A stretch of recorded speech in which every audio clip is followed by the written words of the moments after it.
बिस्मिल्लाहिर्रहमानिर्रहीम। अस्सलाम वालेकुम नाज़रीन, प्रोग्राम सच बात में आपको कहेंगे खुशामदीद। मैं हूं उम्मार सलान। आज के प्रोग्राम का आगाज़ करेंगे। आगाज़ में सबसे पहले बात करेंगे आखिरकार 44 साल बाद कैदी नंबर 1772 यानी कि जुल्फ़िकार अली भुट्टो को आला अदलिया से इंसाफ मिल ही गया। चीफ जस्टिस ऑफ पाकिस्तान का कहना था कि जब तक गलतियां तस्लीम नहीं करेंगे खुद को दुरुस्त नहीं कर सकेंगे। रेफरेंस में 5 सवालात उठाए गए।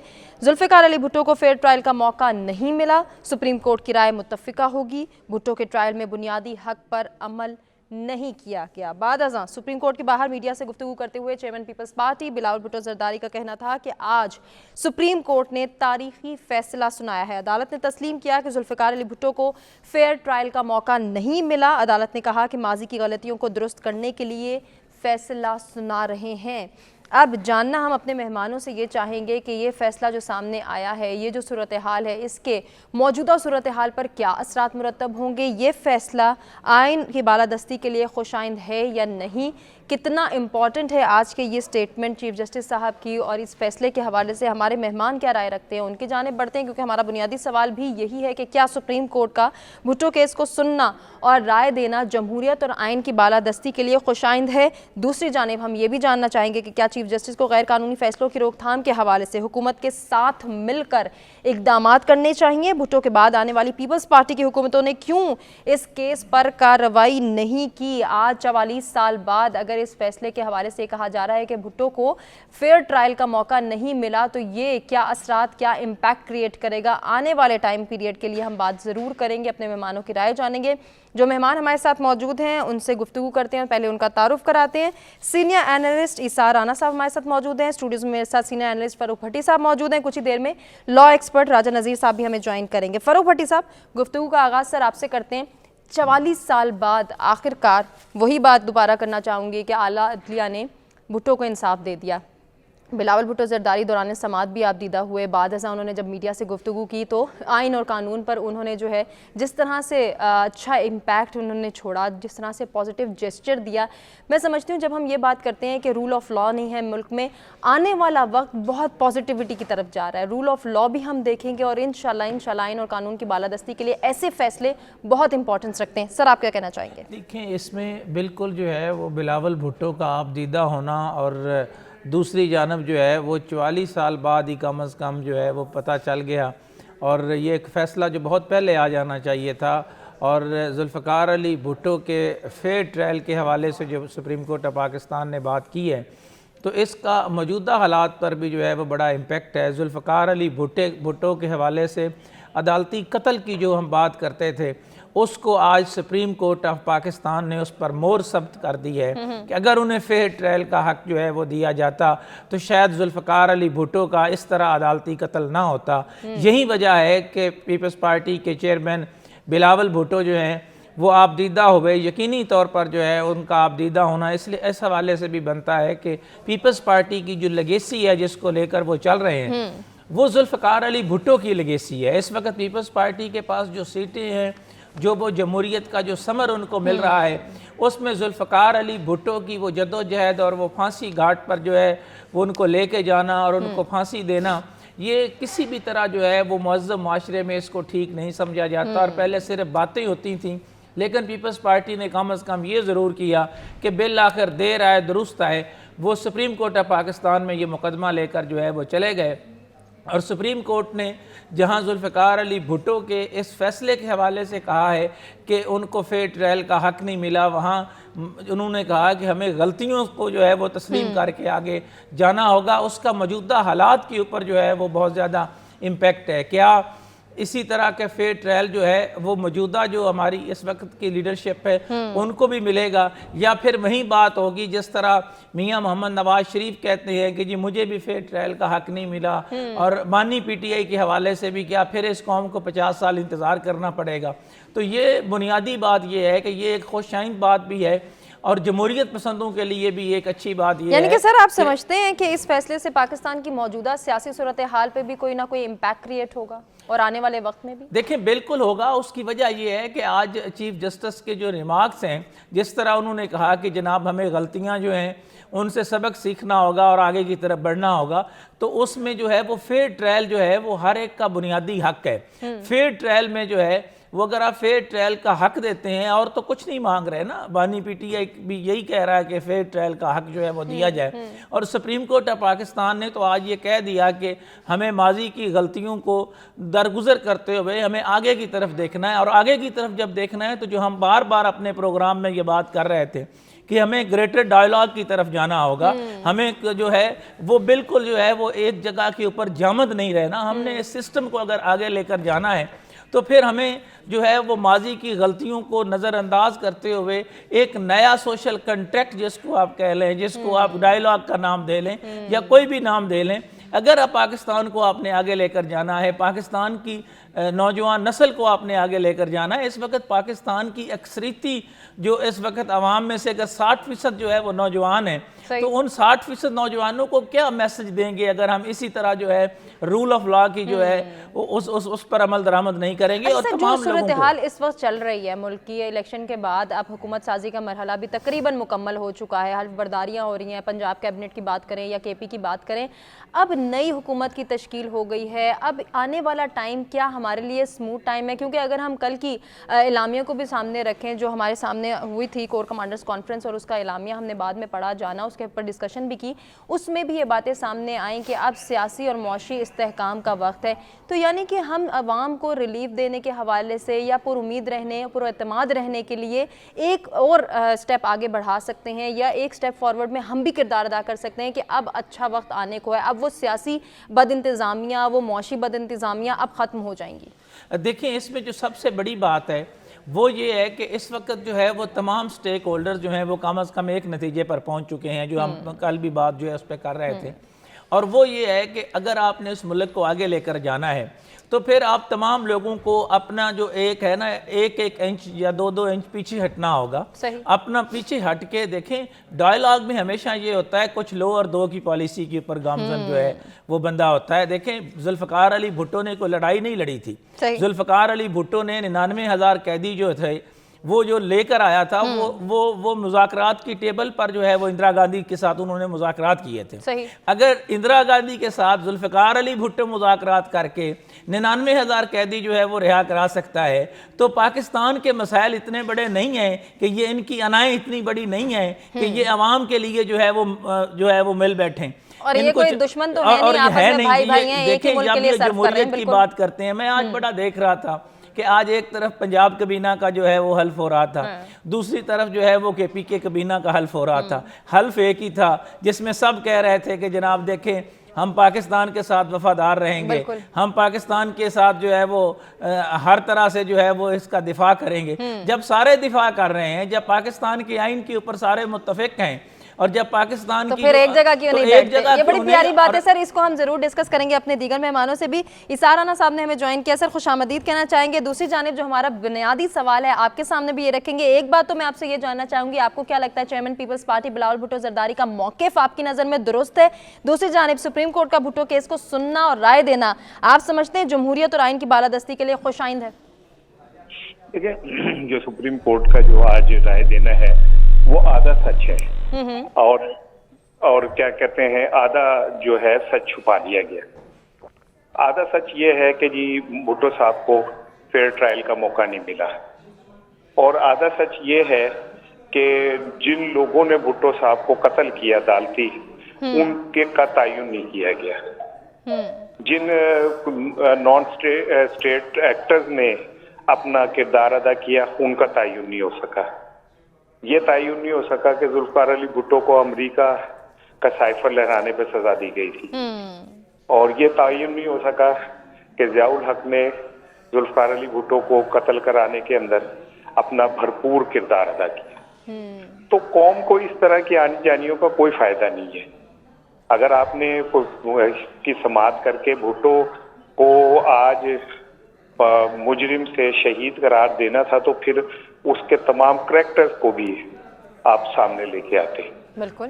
तो मैं ये समझता हूँ कि ये आधा सच है और मजबूरी थी अपनी तरफ से मलबा अदलिया से हटाने की कोशिश है, और कुछ नहीं है। तो अच्छा सर, जिस तरह से बिलावल भुट्टो जरदारी ने तो बड़ा एक पॉजिटिव जेस्चर दिया, उन्होंने कहा सुप्रीम कोर्ट ने तारीखी फैसला सुना दिया। जाहिर है जुल्फ़िकार अब बिलावल भुट्टो और इसके अलावा क्या कहेंगे मुझे बताएं। तो उनके पास और कहने को क्या है? वो एक मजबूर बच्चा है जो अपने 5 साल दौरे इक़्तिदार में अपनी माँ को इंसाफ नहीं दिला सका। वो इतना बेबस बच्चा है कि उसने अपनी माँ को की शहादत देखी, नाना की शहादत देखी, 2 मामुओं की शहादत देखी, लेकिन किसी को आज तक इंसाफ नहीं दिलवा सका। तो मजबूरी का नाम शुक्रिया है। अगर वो उसने उसके पास और क्या चॉइस है शुक्रिया कहने के अलावा। लेकिन तो सर, वो कह जिस दिया तरह तो से क्या? चीफ जस्टिस ऑफ पाकिस्तान ने कहा कि जब तक हम गलतियां तस्लीम नहीं करेंगे खुद को दुरुस्त नहीं कर सकेंगे, आप समझते हैं जब हम मुल्क में रूल ऑफ लॉ ना होने की शिकायत करते हैं और ये कहते हैं कि रूल ऑफ लॉ होना चाहिए तभी जो है हमारे मुल्क में सियासी और मुआशी इस्तेहकाम आ सकेगा, अब ये एक स्टेप फॉरवर्ड है चीफ जस्टिस की जानिब से कि वो एक बात कर रहे हैं, एक पॉजिटिव जेस्चर शो कर रहे हैं, वो ये बात थ्रो कर रहे हैं कि गलतियाँ हो सकती हैं, अगर हम गलतियों से सबक सीखेंगे तो आगे बढ़ेंगे। ठीक है, मैं उनका बस एहतराम चीफ जस्टिस साहब का, मेरे हीरो हैं वो, लेकिन मैं ये समझता हूँ कि वो जो कह रहे हैं उसके जिन हालात में वो कह रहे हैं उसमें क्या उन्हें अपने नीचे जो कुछ हो रहा है वो नजर नहीं आ रहा? क्या इमरान खान को जिस तरह सजाएं दी गई हैं क्या वो आइन और कानून के मुताबिक हैं? क्या 16-16 घंटे की समातें जबरदस्ती करवा के इमरान खान को सजाएं दी गई वो ठीक है? क्या पाकिस्तान के 3-3.5 करोड़ लोगों का मैंडेट चोरी हुआ वो ठीक है? तो इन्हें क्यों नहीं नजर आ रहा ये? और अगर नजर नहीं आ रहा तो क्या 45 साल बाद जुडिशरी फिर इस बात का एतराफ करेगी कि हमने इमरान खान के साथ ज्यादती की थी, हमने पाकिस्तान की एक बड़ी पॉलिटिकल पार्टी के साथ ज्यादती की थी? तो ऐसे 45 सालों के बाद एतराफ का क्या फायदा कौम को? बिल्कुल ऐसे ही कोई फायदा नहीं। लम्हे हाजिर में सच नहीं बोल रहा, 45 साल बाद अगर वो बात खुल भी जाए तो उससे क्या फर्क पड़ता? जुल्फिकार अली भुट्टो को तो मार दिया गया ना, वो तो जिंदा नहीं होगा अब दोबारा। ऐसा ही है, आप चाहे जितना मर्जी एतराफ कर लें। बजा फरमाए सर। राजा नज़ीर साहब भी हमारे साथ मौजूद है। सर, खुशामदीद कहना चाहेंगे, इस फैसले को कैसे देखते हैं, ओवरऑल इस सिचुएशन को कैसे देख रहे हैं, आने वाले वक्त के लिए कितना पॉजिटिव ये साबित हो सकती है या फिर इसका क्या इम्पैक्ट क्रिएट होगा आपकी नज़र में? जी, बिस्मिल्लाहिर्रहमानिर्रहीम। देखें, मैं समझता हूँ कि पाकिस्तान की जमहूरी और आइनी जो तारीख़ है वो बड़े अप्स एंड डाउन से गुजरी है और जो हिस्ट्री के ड्रॉबैक्स हैं या ब्लैक एस्पेक्ट्स हैं भुट्टो केस, उनमें मेरे ख्याल में सर फहरिस्त था। सही। तो ये बड़ी खुशाइंद बात है कि चीफ जस्टिस ऑफ पाकिस्तान और जुडिशरी ने मुतफ़िक़ा तौर पे अपनी गलती को तस्लीम करते हुए उसकी करेक्शन की है और ये मैं समझता हूँ कि एक नई सिमत का तयन हुआ है कि जमहूरी इर्तिकाई अमल में रूल ऑफ लॉ के लिए, कॉन्स्टिट्यूशन की बालादस्ती के लिए ये मैं समझता हूँ कि ये माइलस्टोन है, यहाँ से आगे चलेंगे इंशाल्लाह। और वैसे भी अब जिस तरीके से मुल्क में इलेक्शन के बाद एक नई गवर्नमेंट आई है, एक नई सिमत हमने तयन करनी है। देखें, क़याम पाकिस्तान से लेके स्पेशली जिस तरीके से कायदे अवाम आए, उन्होंने मुल्क में एक इनकलाब बर्पा किया, उस इनकलाब को सबोताश करने के लिए कभी रोशन पाकिस्तान, कभी नया पाकिस्तान, कभी मर्द मोमन, कभी कौन सा, कभी जाग पंजाबी जाग, ये मुख्तलिफ जो चीज़ें थी ये उस जमहूरी इनकलाब को ख़राब करने के लिए आई और उस ताकत को जो लीड करने वाले कैप्टन थे, जो उस वक्त लीड करने वाले कायद थे, उनको इबरत का निशान बनाया गया। मैं समझता हूँ कि पाकिस्तान पीपल्स पार्टी और कायदे अवाम ने अपने एक टेन्योर में एक सेंचुरी का काम किया है। आप देखें कि शनाख्ती कार्ड से लेके, आपके पासपोर्ट से लेके, आपके एटॉमिक प्रोग्राम से लेके, आपकी मिसाइल टेक्नोलॉजी से लेके, आपके ये कादियानियों वाले इशू से लेके आप गिनते जाएं। मैं समझता हूँ कि कायदे अवाम ने, और सबसे बड़ी आइन, मुतफ़िक़ा आइन, इस्लामी और जमहूरी आइन, कि आज उस आइन के होते हुए ना हमको गैर इस्लामी कानून साजी कर सकते हैं और ना आगे देखें इस्लाहत करना आगे आने वाली गवर्नमेंट्स का काम है, जो वक्त की लीडरशिप है उसको ये चीज़ें असेस करनी चाहिए। चीफ जस्टिस ऑफ पाकिस्तान को हुकूमत के साथ मिलकर गैर कानूनी फैसलों की रोकथाम के लिए मजीद मजबूत इकदाम करने चाहिए। जी बिल्कुल, मैं समझता हूँ कि अब जो इंशाअल्लाह जो गवर्नमेंट बनी है ये मुल्क की सबसे मैच्योर पॉलिटिकल पार्टीज़ का इत्तेहाद है और ये इंशाअल्लाह आप देखें जस्ट नारे लगाना, सोशल मीडिया पे लोगों को मिसगाइड करना, फेक प्रोपगंडा करना, फेक ट्विटर अकाउंट बनाना, फेक पेज बनाना, उनके ज़रिए नौजवान नस्ल को तबाह करना, ये हल नहीं है।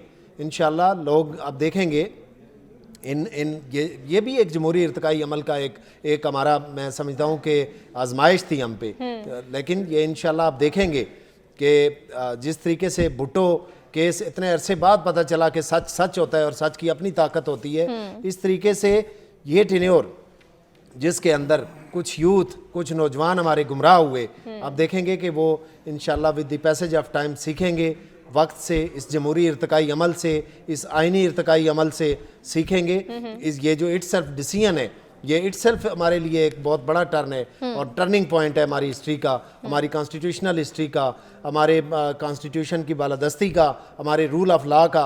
अब इंशाल्लाह इस फैसले के बाद और स्पेशली ये जो इलेक्शन आया, इस इलेक्शन के बाद जो मुल्क की मेच्योर पॉलिटिकल पार्टीज़ ने, मैं तो इसमें ये हमारे चेयरमैन साहब ने भी कहा है और मैं ये कहता हूँ कि देखें कि खान साहब जब कहते हैं ना कि मैं इनसे बात नहीं करूँगा, जब यहाँ से रास्ते जुदा हो जाते हैं, फिर वो वहाँ से वो अपने आप को मैं समझता हूँ कि डेमोक्रेट या पॉलिटिकल लीडर नहीं कह सकते कि जब वो कहें कि खास तबके से, भट्टी साहब बात कर रहे हैं, बार बार कह रहे हैं कि ग्रेटर डायलॉग पे जानिब जब तक नहीं आएंगे वाहिद तब हल, तक मैं हल समझता नहीं हूँ कि निकल इसका सकता। वाहिद हल है कि स्टार्ट ही यहाँ से है कि आपस में बैठे सारी पॉलिटिकल पार्टीज और जितनी भी गलतियों की इस्लाह करें। बैठेंगे या बीच में क्या फ्लॉज हैं उसको हम जरूर इन डिटेल डिस्कस करेंगे। अभी हम ब्रेक की जाने बढ़े, लेकिन उससे पहले इस बुनियादी सवाल के हवाले से पब्लिक पोल को जरूर डिस्कस करेंगे। क्या सुप्रीम कोर्ट का भुट्टो केस को सुनना और राय देना जमहूरियत और आइन की बालादस्ती के लिए खुशाइन साबित हो सकता है? सिर्फ 5% को ये लगता है कि ये खुशाइन साबित होगा, 95% ऐसा नहीं मानते।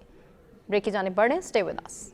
प्रोग्राम में एक मरतबा फिर से आपको कहेंगे खुशामदीद, बढ़ेंगे आज के एक और टॉपिक की जानिब और बात करेंगे वज़ीर आज़म शहबाज शरीफ की, जो काफ़ी एक्टिव नज़र आ रहे हैं अपने ओहदे का हल्फ उठाने के बाद। अब वो कह रहे हैं कि ज़रा सी भी देर नहीं करनी, इंशाल्लाह हमने पाकिस्तान को तरक्की की जानिब ले जाना है। मुआशी निज़ाम की मजमूई इस्लाही और हुकूमती अखराजात में बड़ी कमी लाने के लिए जामिश सिफारिशात भी वज़ीर आज़म शहबाज शरीफ ने तलब कर ली हैं। वज़ीर आज़म ने FBR की ब्रीफिंग पर अदम एतमाद का इजहार भी किया और उन्होंने कहा कि माजी में जो हो गया हमने उससे सबक सीखना है, ना कि सिर्फ रोने रोने हैं कि ये हुआ, यूँ हुआ, कैसे हुआ, कब हुआ। अब आगे जाना है और तरक्की की जानिब मुल्क को लेके जाना है। चैलेंज कबूल करते हुए धार की ज़िंदगी से निजात हासिल करने की राहें भी अख्तियार करनी होंगी। मुल्क को दरपेश हालात के सब जिम्मेदार हैं, जबकि काबिल और अच्छे लोग भी हर जगह मौजूद हैं। ये बड़ा अच्छा ही एक बात शहबाज शरीफ साहब कर रहे हैं। फ़ारूक भट्टी साहब, आपसे मैं स्टार्ट लेना चाहूँगी। ये जो उन्होंने कहा कि सब जिम्मेदार हैं, किसी के ऊपर उन्होंने जो है वो इल्ज़ाम नहीं ठहराया, किसी को मूरद इल्ज़ाम ठहराते हुए ये नहीं कहा कि फ़लाँ ने किया, हम तो बड़े अच्छे थे। उन्होंने कहा मुल्क जो आज इस हालात में जा रहा है या फिर हम जब धंसते चले जा रहे हैं, मौशी हालात ख़राब से ख़राब तर हो रहे हैं, हम सब जिम्मेदार हैं। अब हमने इस जिम्मेदारी को कबूल करते हुए आगे का सोचना है, आगे जितने चैलेंजेस हैं उनको कबूल करना है और उन पर काम करना है। सर, इस बात को सबसे पहले मैं चाहूँगी कि आप इस पर ज़रूर कमेंट करें, इसको कैसे देख रहे हैं? देखें, सबसे पहली बात तो ये है कि जो बात उन्होंने की कि सब जिम्मेदार हैं, तो इसमें कोई शक नहीं है कि ये सब जिम्मेदार हैं और इसमें भी कोई शक नहीं है कि इसमें तमाम स्टेक होल्डर्स ही जिम्मेदार हैं। इसमें पाकिस्तान की जो आवाम है, अक्सरियती आवाम, उसका कोई कसूर नहीं है। इसमें मज़दूर, किसान, हारी, आम पाकिस्तानी जो है उसका कोई कसूर नहीं है। वो उससे सिर्फ कुर्बानियाँ मांगी गई हैं और उसने कुर्बानियाँ दी हैं।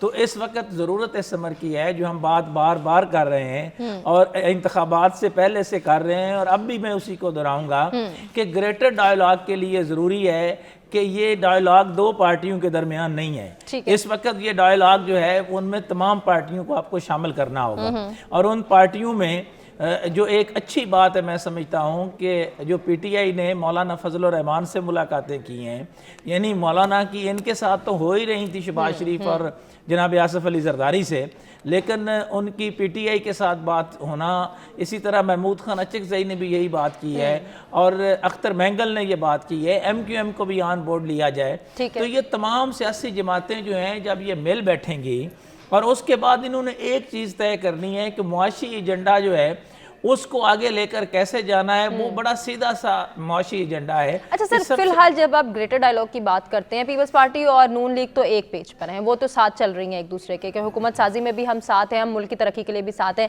अब मेन एजेंडा यहाँ पे ये आता है कि क्या पीटीआई के जो है उम्मीदवार, जो जितने भी कारकुनान हैं या फिर उनके लीडरान हैं, वो आगे आएंगे, वो ग्रेटर डायलॉग के लिए कन्विंस हो पाएंगे या नहीं? अब उमर अयूब साहब एज ऑपोजिशन लीडर आ रहे हैं, वो आपको लगता है कि उनकी पर्सनैलिटी ऐसी है कि वो एक मेज पर आएंगे, मुज़ाकरात करने के लिए तैयार होंगे, मशरूत ही सही लेकिन डायलॉग की जानिब आ पाएंगे? देखिए, बात ये है कि उमर अयूब इससे पहले भी पार्लियामेंट का हिस्सा रहे हैं, और खाली उमर अयूब की नहीं है। मैं आपके प्रोग्राम में और भी जो है मेरे पास खबर थी तो मैंने कहा वो भी शेयर सर जरूर जरूर। और वो ये है कि उसमें जो पार्लिमानी लीडर है वो बना रहे हैं असद कैसर को, जो आपके साबिक स्पीकर रह चुके हैं। ठीक है। इसी तरह जो पब्लिक अकाउंट्स कमेटी के चेयरमैन का ओहदा है वो बुनियादी तौर पर वो देना चाह रहे हैं अपना बैरिस्टर गोहर को। अच्छा, तो अगर वो इस तरह का को करते हैं कि बैरिस्टर गोहर उसमें आ जाता है, और जहां तक आप डायलॉग की बात कर रहे हैं, और बार बार मुझे समझ नहीं आ रही कि पूरे का पूरा जो है वो मीडिया में से बहुत सारी अक्सरियत और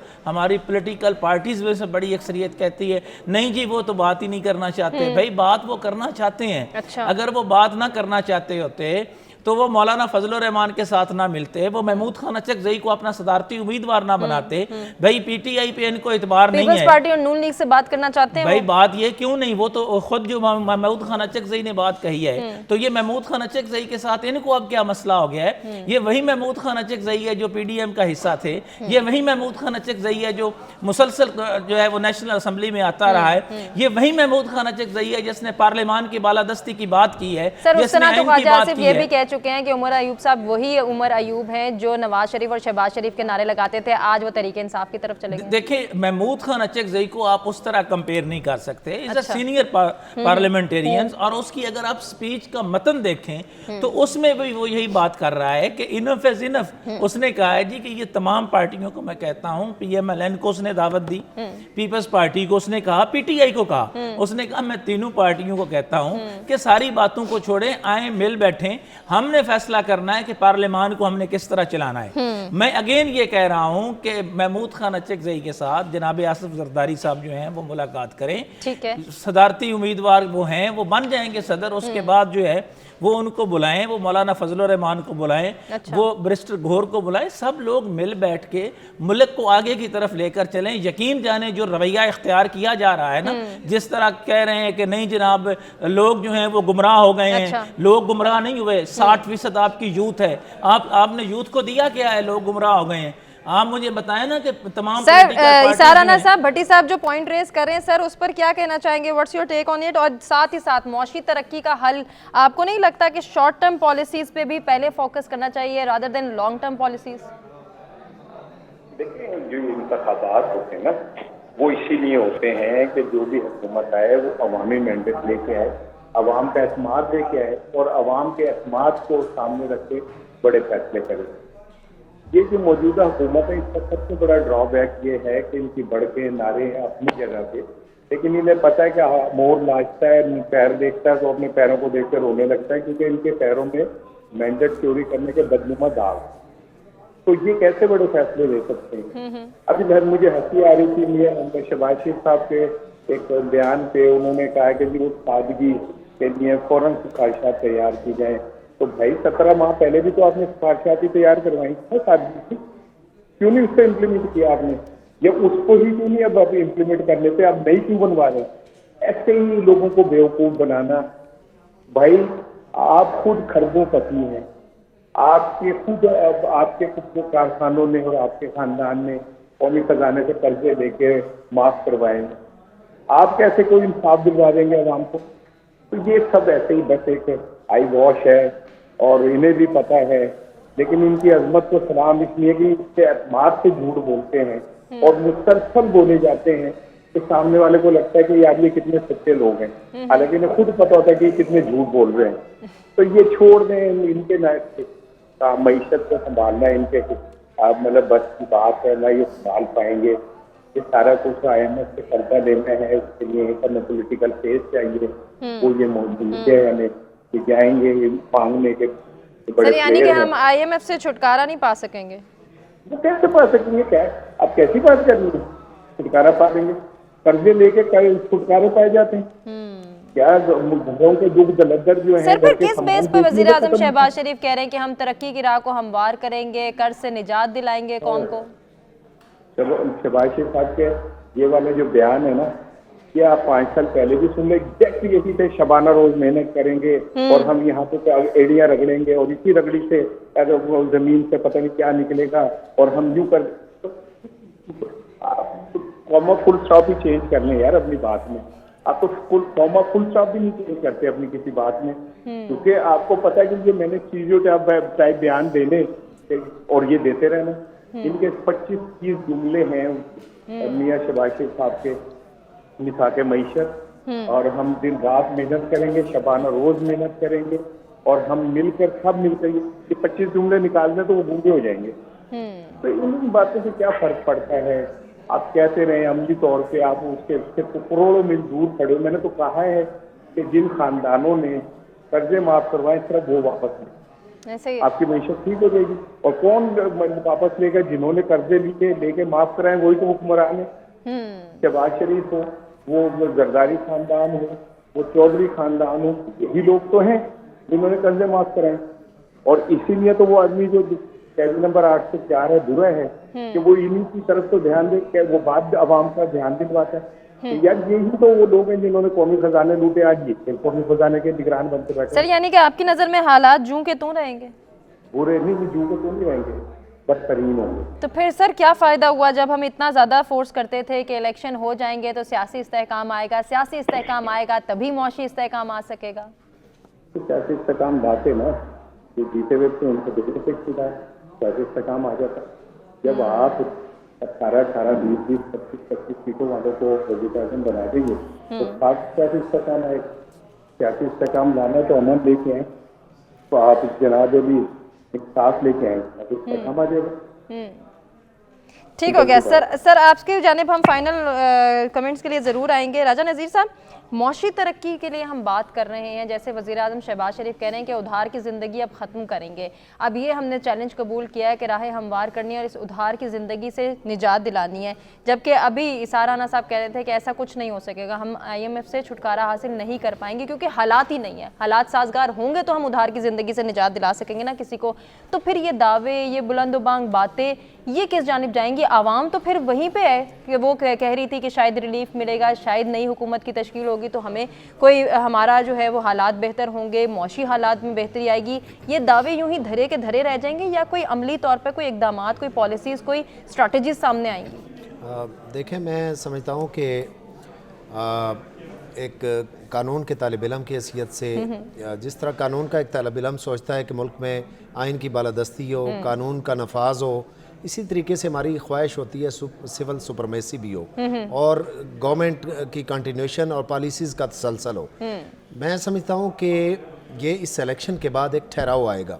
ठीक है, सिस्टम ऑफ गवर्नमेंट में ठहराव आएगा, पॉलिसीज़ में कंटिन्यूशन आएगी और उसके साथ अब देखें इकनॉमिक क्राइसिस वो हैं कि जो एकदम चूँकि हमारे पास हम बहुत बड़े कर्ज के नीचे हैं और वो एक टेन्योर या एक लम्हे से हम उससे छुटकारा शायद हासिल ना कर सकें, लेकिन इस गवर्नमेंट के ये टेन्योर में लगता ये है कि वो माइलस्टोन और वो बुनियाद रख दी जाएगी कि जो आगे चल के इन क्राइसिस से मैं समझता हूँ कि निकलने में मदद हमें देगा। और उसके लिए यही है, देखें कि सबसे पहले इन क्राइसिस से, इकनॉमिक क्राइसिस से निकलने के लिए पॉलिटिकल स्टेबल होना ज़रूरी है।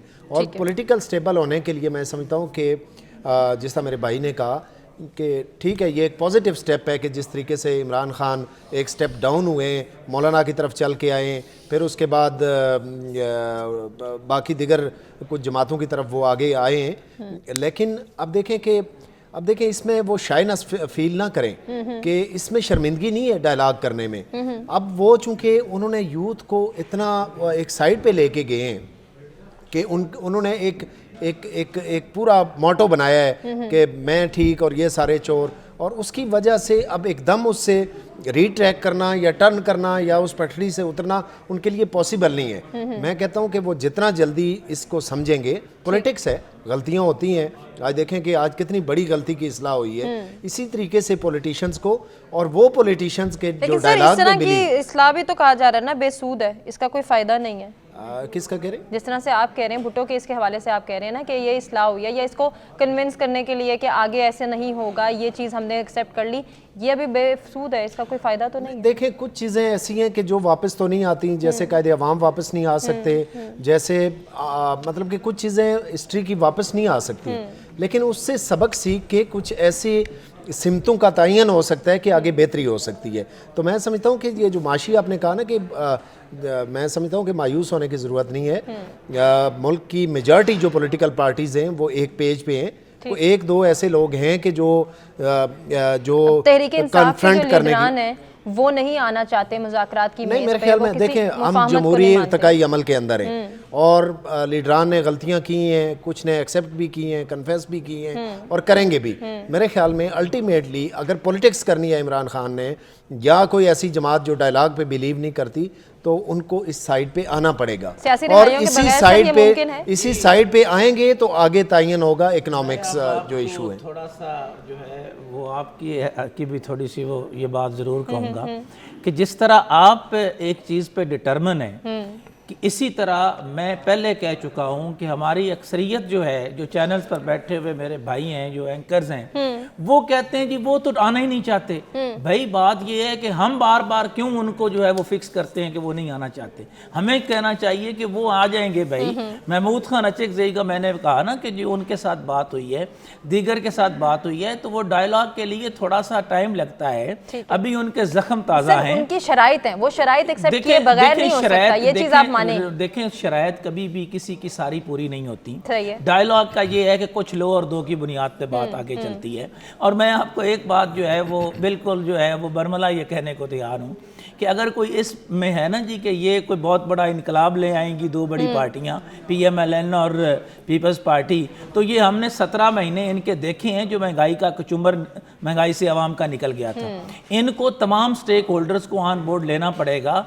महमूद खान अचकज़ई के साथ क्या मसला है भाई, वहाँ पे आसिफ ज़रदारी क्यों बात नहीं कर सकते? कर सकते हैं, ये एक टेबल पर बैठ सकते हैं। और ये बात असद कैसर ने ये कहा है कि जनाब हमारे कुछ मुतालबात हैं, मुतालबात में कुछ सर उनके मुतालबात शुरू ही सियासी रिहाइयों से होते हैं नहीं ना? देखें बात ये है कि मुझे आप ये बताएं कि जब अपना कैद किया गया था जजेस के हवाले से, तो अपना जो ही पार्लियामेंट के अंदर आया है प्राइम मिनिस्टर यूसुफ रज़ा गिलानी, तो उसने कहा मैं जजेस को जो है वो फौरी तौर पर जो वो कहता हूँ कि वो रिहा करो, सियासी कैदी जो वो रिहा करो। देखें जो ड्यू क्रेडिट है वो देना चाहिए पीपल्स पार्टी को। पीपल्स पार्टी को जो ड्यू क्रेडिट जाता है कि पीपल्स पार्टी के दौर में एक भी सियासी कैदी नहीं था। अब जो है ना ये ऐसा कौन सा ऐसा मुतालबा है। हाँ, जहाँ तक बानी PTI की बात है तो वो ट्रायल जो है वो भुगतने को करने को वो तैयार हैं, लेकिन वो जो बड़ी तादाद में उसमें जब आप वो कोई भी को एक्शन कर रहे होते हैं ना, तो उसमें जहाँ कुछ जिम्मेदार हैं उनको तो ज़रूर सज़ा मिलनी चाहिए। अच्छा सर, ये रवैयों में जो सर्द महरी है ना, इसके ऊपर आप तीनों से मैं कमेंट्स लेना चाहूँगी, आप तीनों का टेक लेना चाहेंगे। सर अभी हमें चूंकि एक ब्रेक की जाने बढ़ना, ब्रेक से वापस आते हैं, यहीं से कंटिन्यू करेंगे डिस्कशन को। क्या माशी तरक्की के लिए शॉर्ट टर्म के बजाय लॉन्ग टर्म पॉलिसीज़ नागुज़ीर हैं? 50% ऐसा मानते हैं और 50% ऐसा नहीं मानते हैं। एक ब्रेक की जाने बढ़ें, stay with us. Welcome back नाज़रीन, प्रोग्राम में एक मरतबा फिर से आपको कहेंगे खुशामदीद। जहां एक जानिब हम वज़ीर आज़म शहबाज शरीफ की पॉलिसीज़ को डिस्कस कर रहे हैं, उनके इरादों के हवाले से बात हो रही है, जो स्टेटमेंट्स वो पास कर रहे हैं कि अब मुल्क की तरक्की में हमने किरदार अदा करना है, जो माजी की गलतियाँ हुई हैं उनसे सबक सीखना है, माजी में जो कुछ भी हुआ या मुल्क आज जिस नहज पर है इसके ज़िम्मेदारान सब ही हैं, सबको अपनी गलती कबूल करनी है और आगे बढ़ना है। दूसरी जानिब ख्वाजा आसिफ साहब के अगर स्टेटमेंट हम शामिल करें तो वो ये कहते हैं कि नवाज शरीफ साहब ही की क़यादत रहेगी और फैसले भी उन्हीं के होंगे। इस चीज़ का भी इम्कान है कि नवाज शरीफ को पार्टी सदारत दी जाए। वो 10 से 12 वजारतें सूबों को मुंतकिल करने की बिलावल भुट्टो की तजवीज़ से भी इत्तेफाक करते हैं। कहीं ऐसा तो नहीं कि शहबाज शरीफ साहब और नवाज शरीफ साहब के फैसलों में कहीं कोई इत्तेफाक राय ना नज़र आए या फिर यहाँ पे कोई ऐसी हमें तफरीक नज़र आए कि जिससे आने वाला वक्त मुश्किल से मुश्किल होता जाए। इसारा ना साहब, सर एक जानिब हम देख रहे हैं शहबाज शरीफ साहब बड़े डिटर्मिन्ड हैं, बड़े फैसले करने चाह रहे हैं, बहुत ही अथॉरिटेटिव होकर बोल बोल रहे हैं, दूसरी जानब ख्वाजा आसिफ साहब का ये बयान कि फैसले नवाज शरीफ साहब के ही होंगे और वही उन्हीं की क़यादत में ही सारी चीज़ें डिसाइड होंगी। तो सर आने वाला वक्त कहीं ऐसा तो नहीं किसी मज़ीद कन्फ्यूजन या क्योस को जन्म दे दे? देखिए, इक़्तिदार की जो खेल है ना, ये बड़ा जालिम है। इसमें ना कोई भाई होता है, ना कोई चचा होता है, ना कोई कुछ होता है। इसमें कोई शक नहीं कि मियाँ साहब दोनों भाइयों ने मिसाली भाईचारा निभाया और मैं उस भाईचारे को बहुत सलाम पेश करता हूँ। ठीक। लेकिन अब बात मियाँ साहब और शहबाज शरीफ साहब की नहीं है, अब बात है शहबाज शरीफ साहब और मरियम साहिबा की। ये दो अलग चीजें हैं। और मेरी इतलात ये हैं कि मरियम साहिबा आते ही पंजाब की ब्यूरोक्रेसी में कुछ चेंजेस चाह रही थी जो विफाक ने नहीं होने दी फिलहाल। तो कन्फ्रंटेशन तो शुरू हो चुकी है और ये आने वाले दिनों में बढ़ेगी, क्योंकि जो मर्जी हो जाए, आप जो मर्जी कहें, हमजा साहब जो हैं वो कि ये कहते नजर आते हैं कि भाई मेहनत हमने की, हमने सब चीजें फेस की और ये सब कुछ किसी और की गोद में जाके पड़ जाए, ये बात ठीक नहीं है। लेकिन अब मियाँ साहब को वैसे भी धचके पे धचका है कि सागदार साहब भी अगर वजीर खजाना नहीं बनते तो उन्होंने सिर्फ अपनी बेटी को वजीर आला बनाने के लिए अपनी और इसाकदार की कुर्बानी दे दी है। अब ये जब जिन्होंने कुर्बानी ली है और जिन्होंने झटका नहीं किया, तो वो अब इस तरह थोड़ी है कि इनको इनसे ये सब कुछ जो ले रहे हैं और नहीं दे रहे। अगर मियाँ साहब का कंट्रोल इतना ही होना है तो फिर खुद वजीर आजम बन जाते। यानी कि सर माइट भी पॉसिबल आने वाले वक्त में नून लीग में कोई कॉन्फ्लिक्ट अगर जन्म लेते हैं तो वो जनरेशन गैप की वजह से होंगे? जी, जनरेशन गैप की वजह से नहीं होंगी, बल्कि जो नस्लों का आगे से चेंजेस है ना, उसकी वजह से होंगी। और कोई बाप भी, चाहे वो मियाँ शहबाज शरीफ साहब जैसा मोहब्बत करने वाला हो, ये नहीं चाहेगा कि उसका बेटा पीछे रह जाए और बड़े भाई की बेटी आगे चली जाए। ये कारोबार है, तो कारोबार की मुंतकली के अंदर जायदाद की तकसीम में बड़े रफड़ पड़ते हैं। और पाकिस्तान एक जायदाद है मियाँ साहिबान की, तो उस पर रफड़ तो पड़ना ही है कि जायदाद में हिस्सा मेरे बेटे का ज्यादा होगा या तुम्हारी बेटी का ज्यादा होगा। तो सर नवाज शरीफ साहब के हुकूमती फैसलों में शमूलियत कहीं शहबाज शरीफ साहब के अथॉरिटी को या फिर उनके फैसलों को सबूताज तो नहीं करेगी? कैसे करेंगी? फैसले तो शहबाज शरीफ साहब ने खुद करने हैं। और दूसरी बात यह कि जिन्होंने शहबाज शरीफ को वजीर आजम बनवाया है, फैसले तो उनके होने, मियां साहब के फैसले कौन? सर माजरत के साथ, सॉरी टू इंटरप्ट यू, तो फिर नवाज शरीफ साहब क्यों सामने नहीं आए? वो क्यों वजीर आजम नहीं बने? इसलिए कि उनको नहीं बनवाया गया ना। उन्हें बता दिया गया कि आप जो लेके आए थे हमें ख्वाब दिखा के कि मैं इमरान खान का बयानिया उड़ा दूंगा, अवाम मेरे पीछे पागल हो जाएगी और मैं जो है देखिएगा कि कैसे मैंडेट मेरे गोद में आके गिरेगा, वो सारा नाकाम हो गया। अब मियाँ साहब किस मुंह से ये कहें कि मेरी बात मानी जाए? उनको तो फार्म 45 NA 130 के भी दिखा दिए गए और उनको एक जगह से तो क्लियरली वो हार गए। सर तो क्या ऐसा भी हो सकता है कि आने वाले वक्त में मियाँ साहब वापस चले जाएं, शहबाज शरीफ साहब के हवाले करके सब कुछ? भाई अब तो 50 रुपए के काम की जरूरत भी नहीं है। अब तो वो उस जाली मेडिकल रिपोर्टों की भी जरूरत नहीं है। अब तो वो जैसे चाहें जा सकते हैं, उन्हें कौन रोक सकता है? अब तो जंगल के बादशाह हैं वो। तो सर आने वाले वक्त में मियाँ शहबाज शरीफ और वजीर आजम जिस तरह से वो तो नज़र आ रहे हैं हमें, सदर अगर आसिफ अली जरदारी होते हैं तो उन दोनों की ठन जाएगी आपस में या फिर वहाँ पे भी कॉन्फ्लिक्ट्स आ सकते हैं? बात यह है कि आसिफ अली जरदारी ने अपनी गेम खेल ली है। उनकी कोई हमदर्दी मुस्लिम लीग नून के साथ नहीं है और समहाउ उनके अंदर का जो कुछ भी है वो निकलता रहता है। लेकिन जब तक वो जो कैदी नंबर 804 का खौफ है ना, ये नहीं लड़ेंगे आपस में। ये कैदी नंबर 804 का खौफ बरकरार रहेगा या आने वाले वक्त में जिस तरह से अभी फरूक भट्टी साहब कह रहे थे कि मुज़ाकरात की मेज़ जो है वो बहाल हो सकती है, बर्फ़ पिघल सकती है ताल्लुकात में, रवैयों में, आपकी नज़र में अगर ऐसा हो जाता है तो फिर ये क्या सियासी मंजरनामा भी चेंज होगा? सर मेरी ना एक बात आप याद रखिए, कैदी नंबर 4 इतना जिद्दी है कि वो ये को आग लगा देगा, लेकिन वो लोगों के साथ नहीं बैठे। और ये बात के बैंक से निकाल दें जो लोग समझते हैं कि वो बैठ जाएगा, क्योंकि तो उसके सामने ये मैंडेट बहुत छोटा पड़ गया है।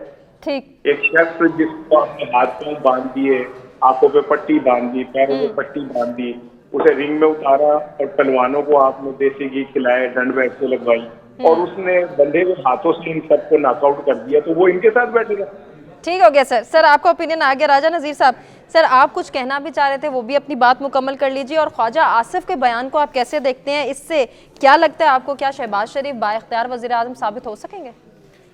अब देखें, पहले मैं जो आपका क्वेश्चन है उसी पे बात करूंगा। देखें, शहबाज शरीफ अकेले नहीं है, ये एक अलाई गवर्नमेंट है जिसको वो लीड कर रहे हैं और जो पॉलिटिकल पार्टीज़ हैं उनका पूरा मैंडेट उनके साथ है। और इंशाल्लाह देखें, जो एक्सपीरियंसेस है ना, उनसे बहुत सारा सीखा है बड़ी पार्टीज़ ने, ठीक है। और मुझे जो लगता है कि अब और कोई ऑप्शन नहीं है ना, देखें कि सिवाय इसके कि जो भी है इसमें कैप्टन ऑफ द टीम उसका साथ दें, सिंसेरिटी से दें। वो उनके साथ सिंसेरिटी नहीं है, वो है आपकी मुल्क के साथ, मुल्क की मईशत के साथ, और मुल्क की मईशत का तल्लुक डायरेक्ट गरीब आवाम से है। ये हमारे पास ऑप्शन नहीं है कि हम कोई दूसरा रास्ता लेकिन अभी जैसे इसाराना साहब कह रहे थे कि आने वाले वक्त में शहबाज शरीफ और मरियम नवाज साहिबा के दरमियान कॉन्फ्लिक्ट हो सकते हैं, तो वो पार्टी पर क्या इम्पैक्ट क्रिएट करेगा? वैसे मुझे नहीं लगता। देखें, जिस तरह जैसे ये स्टार्ट हुआ था, इमरान खान आए, उन्होंने कहा जी के मीम में से शीन निकलेगी, शीन में से फलां निकलेगा, कुछ भी नहीं निकला। वो नवाज फैमिली ने अपनी यूनिटी का मुजाहरा किया और ये क्रेडिट उनको जाता है। देखें, आज तक वो कायम है और कायम रहना चाहिए। हम कभी भी विश नहीं करते कि कोई ख़ानदान फटे, उनके दरमियान को दरारें पड़े। ठीक है, पॉलिटिकल डिफरेंसेस हर एक के होते हैं और रहने चाहिए, लेकिन ये है कि इस वक्त मेरे ख्याल में नवाज शरीफ या शहबाज शरीफ को सपोर्ट करने अलाई नहीं बने। ये जितने भी अलाई हैं या इत्तेहाद बनाए, वो मुल्क के लिए बनाए, वो मुल्क के मुस्तकबिल के लिए बनाए, मुल्क की मईशत के लिए बनाए। क्योंकि ये आप देखें ना कि हमारे हालात क्या हैं। गरीब बंदा आज 5,000 रुपया लेके निकले, एक वक्त की हांडी पूरी नहीं कर सकता। ऐसे ही है। ठीक है, महंगाई इस नज तक पहुंच चुकी है। और मेरे भाई ने एक अर्ज़ की थी कि ये पिछले कुछ महीनों में ये सारा कुछ हुआ। देखें, जब आप सिस्टम को डी ट्रैक कर देंगे ना, तजर्बे करेंगे, रोशन पाकिस्तान लेके आ जाएंगे, एक चलते सिस्टम को लात मार के डी ट्रैक करेंगे और एक तजर्बा करेंगे और इनकम्पिटेंट बंदे को बिठा देंगे, तो यही हाल होगा। फिर वो महीनों में तो संभलने वाली बात नहीं है ना, लेके आने में शायद महीने लगे, लेकिन सिस्टम को बरकरार है। मैं समझता हूँ कि ये सोशल मीडिया के अंदर ही है। ये मुख्तलिफ पेजेस हैं जहाँ से ये फैलाया जाता है कि कैदी 804 का कोई बहुत बड़ा खौफ कुछ भी नहीं है। ये फेक प्रोपगंडा है। ये इसी तरीके से प्रोपगंडा है कि जिस तरह एतजाज़ अहसन साहब के ट्विटर अकाउंट थे, उन्हें उनके फरिश्तों को भी नहीं पता कि उनका कोई ट्विटर अकाउंट है और उनके नाम से सोशल मीडिया पे आप देखते थे मुख्तलिफ एक्ट्रेसेस के नाम पे, मुख्तलिफ जर्नैलों के नाम पे, मुख्तलिफ जजेस के नाम पे। मैं कहता हूँ कि ये बहुत बड़ा फितना बरपा हुआ है। ठीक, और इसको समझने की ज़रूरत है।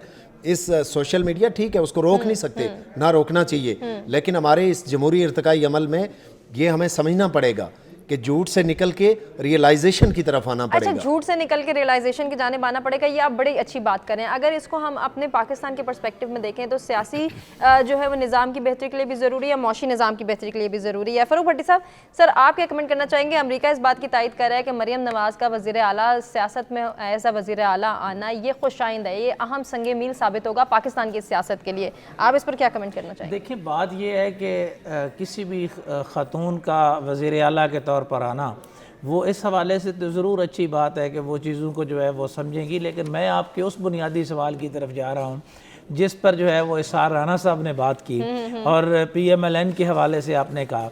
देखिए, मरियम नवाज़ के पास इस वक्त जो है ना वो 15 से 16 करोड़ का सूबा है और 16 करोड़ जो है वो पंजाब 16 करोड़ का है। और मैं ख्वाजा आसिफ की इस बात की तायद करूँगा कि फ़ैसले नवाज शरीफ ही करेगा। वो इसलिए नवाज शरीफ करेगा कि नवाज शरीफ ने सोच समझकर पंजाब लिया है। ये बिल्कुल उसी तरह है जिस तरह बेनज़ीर भुट्टो जब वज़ीर आज़म थी और वज़ीर आला अपना नवाज शरीफ था, तो बेनज़ीर भुट्टो को जो है वो नवाज शरीफ ने कहा था कि वो तो फैज़ाबाद की तक वज़ीर आज़म है, मैं 16, 13, 10, 12 करोड़ के सूबे का आप जो बात कह रहे हैं ना कि सोच समझ के नवाज शरीफ साहब ने पंजाब लिया, वफाक भी तो उनके पास है। नहीं, देखें, वफाक उनके पास नहीं है। वफाक उनके, जिस तरह मेरे भाई ने कहा, वफाक में एक इत्तेहादी हुकूमत है जिसका ट्रम्प कार्ड जो है वो उस्ताद आसिफ अली जरदारी के पास है। वो जब पत्ता यूं खींचेंगे तो वफाक की हुकूमत धड़म नीचे आ जाएगी। इसलिए वफाक बैसाखियों पर खड़ा है और वो बैसाखियाँ फराम की हैं पाकिस्तान पीपल्स पार्टी ने। पाकिस्तान पीपल्स पार्टी जो है उसमें आसिफ अली जरदारी हमेशा स्मार्ट मूव करता है। ठीक है। वो अपने उसको जब वो देखेगा कि चीज़ें जो है वो मेरे हक में हैं तो उसके मुताबिक खेलता है। अब देखें, सारे लोग ये कह रहे थे कि बिलावल को उसने खुद नामजद किया, बिलावल को नामजद करके जनाब ईमान सदर में दाखिल हो गए। टारगेट उनका पहले दिन से यही था कि मैंने ईमान सदर में जाना है। ये तो हम बहुत बार डिस्कस कर बहुत बार ये बात हमने जो है वो डिस्कस जो है वो कर इसमें थोड़ा सा मैं भाई से इख्तिलाफ करूंगा कि आसिफ जरदारी ने हमेशा अपने लिए किया। देखें, अगर अपने लिए आसिफ जरदारी ने करना होता तो क्या अपनी जो पावर उसके पास थी बीइंग प्रेसिडेंट, उसने पार्लिमान के हवाले की, उसने बीइंग प्रेसिडेंट सेंटर में बैठे हुए थे ना, तो NFC अवार्ड के जरिए वसाइल सारे सूबों को दे दिए। तो ये मैं समझता हूँ कि ये हक़ाइक़ के ख़िलाफ़ ये बात है। ठीक है, मैं जिस तरीके से जिन हालात से मुल्क की बड़ी पार्टीज़ ने सीखा है, मुझे नहीं लगता कि इसमें कोई सेल्फिशनेस होगी। ये टाइम, ये टेन्योर पूरा करेगी ये इत्तेहाद, और इंशाल्लाह आप देखेंगे कि वो जो बात की जाती है कि जी ये तो टाइम पूरा नहीं होगा, मुल्क के लिए भी एक सेकंड मैं कंप्लीट आखिरी सेंटेंस, मुल्क के लिए भी, मुल्क की इकानमी के लिए भी, और ये सारा कुछ उस गरीब आवाम के लिए, पब्लिक एट लार्ज के लिए होगा। और इंशाल्लाह हमने इसी मैं इस पे हमने इसी तरह देखा था कि जब यूसुफ रजा गिलानी को हटाया गया तो कोई और साहब जो हैं वो टाई कोट लगा के सुप्रीम कोर्ट में नहीं गए थे। नवाज शरीफ साहब भी जो है वो टाई कोट लगा के गए थे और 5 साल पीपल्स पार्टी के पूरे नहीं हुए थे। और आज जो पीपल्स पार्टी के लोग बड़े खुश नज़र आ रहे हैं, तो जो मीडिया ट्रायल का आगाज़ था वो किसी और ने नहीं किया। आसिफ जरदारी को सज़ा जो है वो बानी PTI ने नहीं दी थी कि 11 साल जो है वो जेल में रहे। लिहाजा जितने केसेस बने हैं नैब के अंदर, मैं नैब को कवर करता हूं, वो सारे के सारे केसेस जो है वो सैफ रहमान के दौर में बनाए गए। लिहाजा ये बात इसको छोड़ें कि जनाब अभी तो नई हुकूमत है ना, जैसे अभी आप नैब की बात करें, जो हमने ये देखा कहते था हैं कि देखिए मैंडेट इतराफ़ के बाद उसमें नैब की जो है ना वो खात्मे की भी बातें हो रही हैं, इस्लाहात की बातें भी हो रही हैं। देखिए नैब के खात्मे की बात जो है वो जरूर करें कि देखें कि जब इस्लाहात कहाँ से स्टार्ट होती हैं, जब गलती का इदराक हो जाए। नून लीग ने वो गलतियां तस्लीम की हैं, ठीक है, बल्कि उस डॉक्ट्राइन पे, उस नजरिए पे जहाँ पे पाकिस्तान पीपल्स पार्टी थी वो चल के वहाँ पे आए हैं, हम नहीं चल के वहाँ पे। यानी कि हम इस बात को यहाँ पे समराइज करते हैं कि आने वाला वक्त खुशाइंद है और ये इत्तेहाद जो है वो लेकिन पूरे इसमें एक आखिरी बात तो जरूर कर लें, वो जो आपने नैब को खत्म करने की बात की है, जो आपने नैब को खत्म करने की बात की है, ये शौक भी जो है वो पूरा कर लें। लेकिन खुदा के लिए जो 700 अरब रुपए बैर लेकर गए हैं वो वापस लें। चलें सर, वो आने वाले वक्त में हम इन डिटेल इसको जरूर डिस्कस करेंगे। क्या ख्वाजा आसिफ के बयान से शहबाज शरीफ बाइख्तियार वज़ीर आज़म साबित होंगे? हमारा बुनियादी सवाल था। 55% को सिर्फ लगता है कि ऐसा हो सकेगा, 95% को ऐसा लगता है कि नहीं होगा। 5% इस बात को मान रहे हैं, जबकि 95% इस बात को मानने से कासिर हैं। अपने तमाम मेहमानों का शुक्रिया अदा करना चाहेंगे जिन्होंने अपने कीमती वक्त और कीमती तज्ज़िये से आगाह किया। और नाज़रीन, आपसे इजाज़त लेंगे। अल्लाह निगहबान।